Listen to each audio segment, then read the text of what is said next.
pastol na laging kapakanan ng lahat ang ninanais.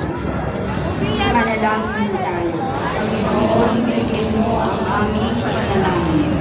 Para sa mga kabataan, masundan nawa nila ang tinig ni Jesus na muling nabuhay upang maakay sila sa landas tungo sa buhay na walang hanggan.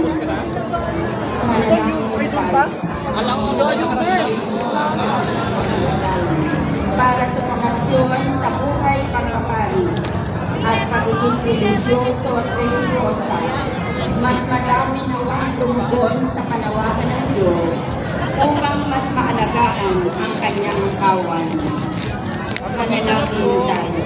Panginoon, bigyan mo ang aming panalangin upang ang ating mga kabataan ay pagkalooban ng Espiritu Santo ng karunungan at lakas ng loob upang makita nila at makatugon sila sa iba't ibang tawag ng paglilingkod sa simbahan, lalo na sa paglilingkod bilang pari, mga religyoso at religyosa. Manalangin tayo. Panginoon, bigyan mo ang aming panalangin.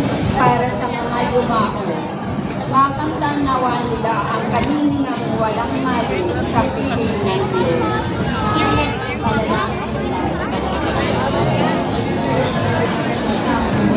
Upang mamanyanin ang kapayapaan sa inyong silang at sa buong mundo at ipagkaliwaan ang katakungan sa karapatan sa katiman at pagkakatulog ng mga buhay.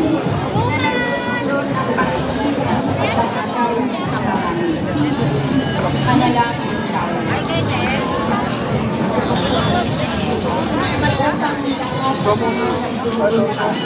Dahil sa kapitan ng at sa isip ng mga kapatid ng kapayapaan at ng umay ng may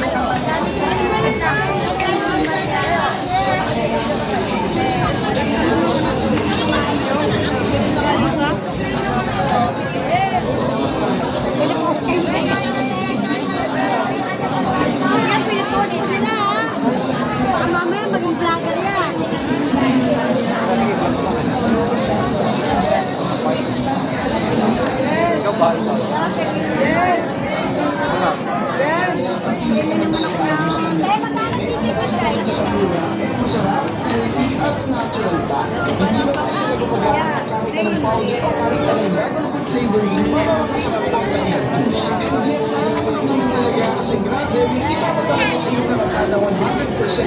At fresh dragon fruit yung nilalagay nila. Sa totoo lang, bawat higit ko ay may dragon fruit akong nangunguya at nalalasaan. Sobrang galing. At ayun, marami natin na bumibili na kanilang dragon fruit juice dahil mas nakakabala na daw yung mga tao nila. Kasi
Set, pili na kayo.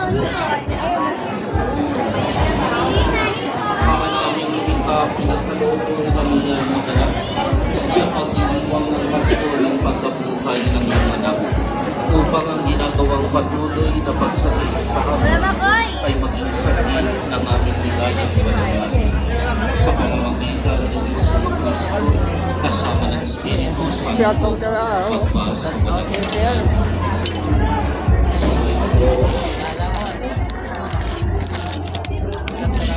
ibang sa Diyos ang puso.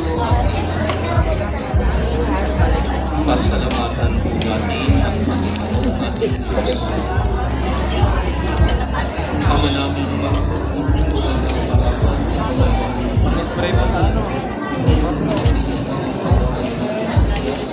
Ama, upang sa ating lahat na kapay walang kupay upang nagkasama sa hindi na mamamatayan ni atin sa krus ang sa krus pinako ay kaparagati. Kaya kayo saan ang mga anghel na nagsisiawit ng pagpuri sa iyo nang walang